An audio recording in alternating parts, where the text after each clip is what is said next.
Hello, I'm Emily, and today I am going to talk about our choices for fourth grade curriculum for my daughter for 2020.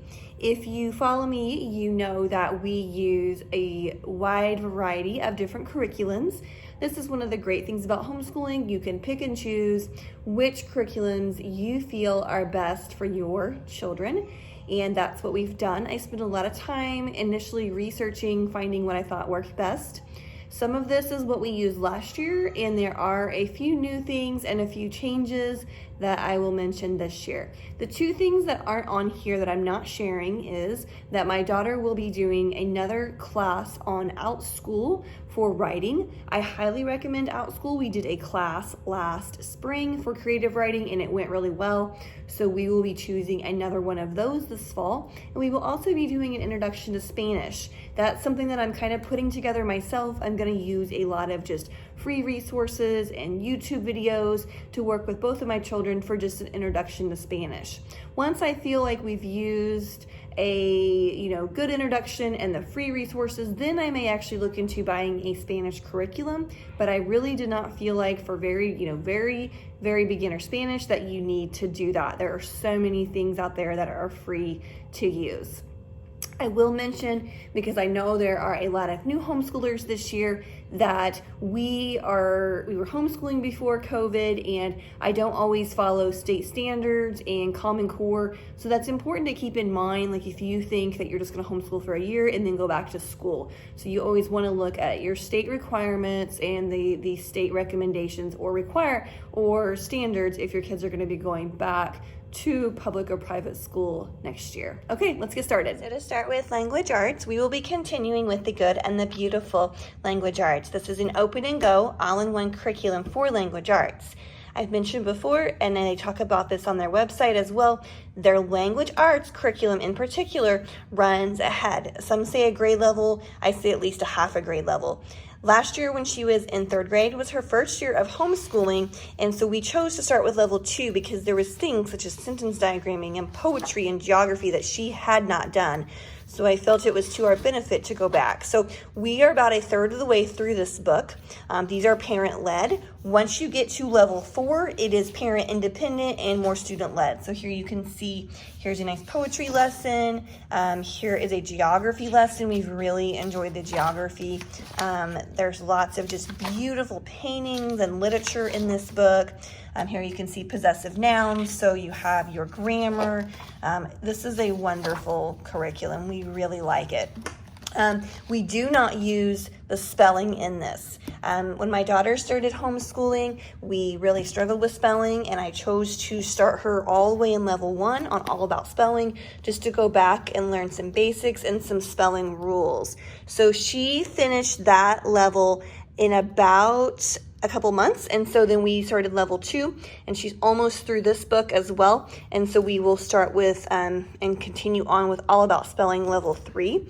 These do come with the magnet tiles I showed in my son's first grade video, and then there's cards that you tear out and we put in containers. She doesn't use those as much as I think he will. That's just her preference, but they are there if you need it.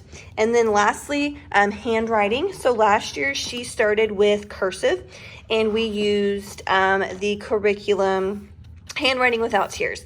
I really like that that curriculum for printing. The cursive was okay. My big complaint with that curriculum in cursive is it doesn't slant the letters. They're like up and down straight is how they teach you to write them. And cursive should have that slight slant. So I felt like we needed just some extra practice on learning cursive, kind of getting some of the letters more consistently correct, and then working on that. So this is just kind of an open and go, nice handwriting curriculum for cursive from The Good and the Beautiful. Moving on to one of our favorite is literature and reading. We will be continuing with using Sonlight's readers. This is grade 4. Their readers, she's in the advanced grade 4, so I would say these are between 4th and 6th grade reading level. The thing is that some of these are historical nonfiction, and I feel like even though maybe the reading is a little easier, for her, the concepts are not. So I really feel like they're all very appropriate. And so then I bought this here, and I did not buy the kit or this, the whole set from Sonlight. I went through and individually picked out the books because there were a few I just didn't care for and didn't want to do.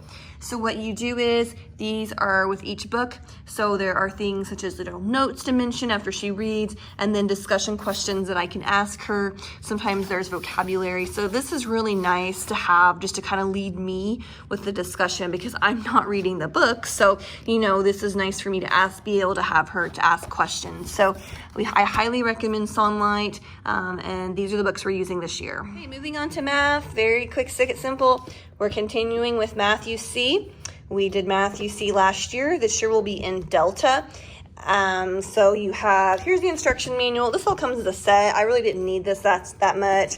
The student workbook, and then here are all the tests. It comes with a DVD, but I use the download internet link. So basically the way Matthew C works is with each unit, there is a teacher who my son or my daughter really likes. She watches the video of him explaining it, and then she does her lessons, and she can work pretty independently. So each unit has a lesson practice, and there's several lesson practices, and then there is a review, which has things from, this will review like multiplication, it'll review, geometry, and different things that she's already learned. And then you have another systematic review. And then this is a really good application and enrichment as well. The thing that's really nice about this curriculum is I really like the amount of story problems, because I feel like the application of concepts is really important. She did really well with this last year. It's pretty much an independent curriculum for her. So Matthew C. Delta. Moving on to science. We are a science-loving family, so my science curriculum is really pretty deep and involved, and we do a lot. I don't think that you have to do this much science. So I'm combining my kids this year, and so we are trying some of the unit studies from The Good and the Beautiful. We're going to start with arthropods. These say K through 8. I think definitely K through 6. So they're basically just an open and go curriculum. Each lesson has activities that you can do, different types of things. So there are older children, but I really don't feel like this would be an appropriate curriculum for high schoolers. And then what I do is I kind of go through, these are my notes and some different experiments that we're going to do with each lesson. So that way I'm just ready to go each day. The other units we're going to do this year to start with are mammals and kingdoms and classifications. And then for my daughter, so last year she did Sonlight, and Sonlight Science is wonderful, and the books are wonderful. I just could not do 2 science cores with 2 kids. So I chose a few of their books so that she can do some independent science work, just with me and her, or her by herself. So this Marie Curie book we are gonna do, and then I have a couple of Usborne books here. The microscope, the seas and oceans, and the nature. I don't know if we'll do all these this year, but I went ahead and got them. These are all, you can see these internet linked books, and these are the best because what you do is, so each lesson is like 2 pages, and then you can see here, you go to Usborne Quick Links, and there'll be a website that has videos that pertain to this that are wonderful. The videos are from YouTube, National Geographic, zoos, usually about 4 to 7 videos pertaining to each lesson. And the videos are anywhere between like 1 and 4 to 5 minutes, so really appropriate. So it's nice. We read this together, and then she'll go and watch the videos on her own. We really enjoyed that last year, so we wanted to continue. These are all Usborne books. If you ever use Usborne, you know they're rich literature. And these were all purchased from Sonlight curriculum. And last but not least, we have history. We are using Notgrass history this year, our Star Spangled Story. This is a curriculum recommended for grades 1 through 4. So I'm going to combine my kids. It's a very open and go curriculum. There are 2 books. So we can see, we'll just open this up here, and you can see, you have lesson 2. And here is the reading that you do, really rich reading. And then there's lesson activities, things that you can do, the map, the workbook, other additional reading, which we are not doing those. I have my own readers, review questions, and then there's some really neat history projects.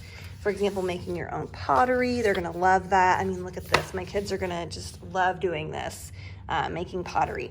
So there's a student workbook that goes with it, and I was able to purchase 2, one for each kid. And you know, some of these is like draw a picture or write a paragraph, so that's why it's good for grades 1 through 4. Here's the second book here. Here's the timeline book, and then here's the rhymes and rhythms, which comes with a CD. And I think that's it for history. Okay, last for my daughter, she also has a nature notebook. We do lots of nature walks. This is kind of a nature journal that just helps lead the kids versus just like a blank notebook. This is from The Good and the Beautiful. They also have a PDF. For a while, their PDF was free. I'm not sure if it still is, but it's divided up by seasons. We also have this book from The Good and the Beautiful. It has some really neat and pretty easy arts and crafts projects. My kids also take art classes locally once a week. And then for music, my daughter will be continuing with learning the piano.